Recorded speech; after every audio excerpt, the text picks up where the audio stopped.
A gap policy covers the difference between what your car is worth and what you owe on the vehicle in the event your car is stolen or damaged beyond repair.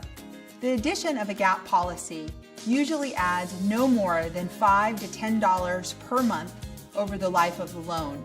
Whether you buy a gap policy waiver from Outside Financial or not, we want to make sure you have the peace of mind that your total loan amount is covered in the event your car is stolen or damaged beyond repair. Not all gap policy providers are created equally. At Outside Financial, we have found the best gap policy providers to work with. In partnering with them, we can provide you dependability and peace of mind that your gap waiver will pay when you need it.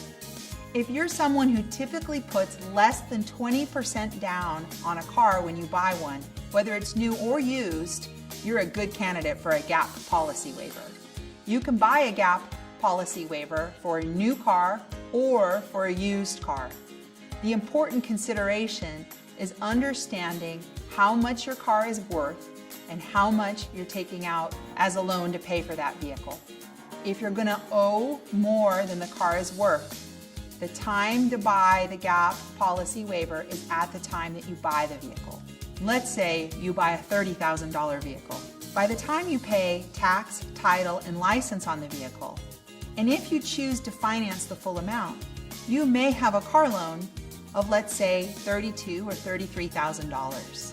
At the time you drive the vehicle off the lot, it becomes a used car. At that time, the value of the vehicle falls from the original $30,000 you paid for it to now somewhere between $22,000 and $26,000. Remember though that you have a $32,000 loan on a car that's now worth, let's say, $25,000. And the next day, on your way to work, there's a bit of a fender bender on the freeway and your car gets crunched. Luckily, it has the protection to save you physically in the accident and you're just fine. Unfortunately, your car didn't survive so well and it's been completely damaged beyond repair.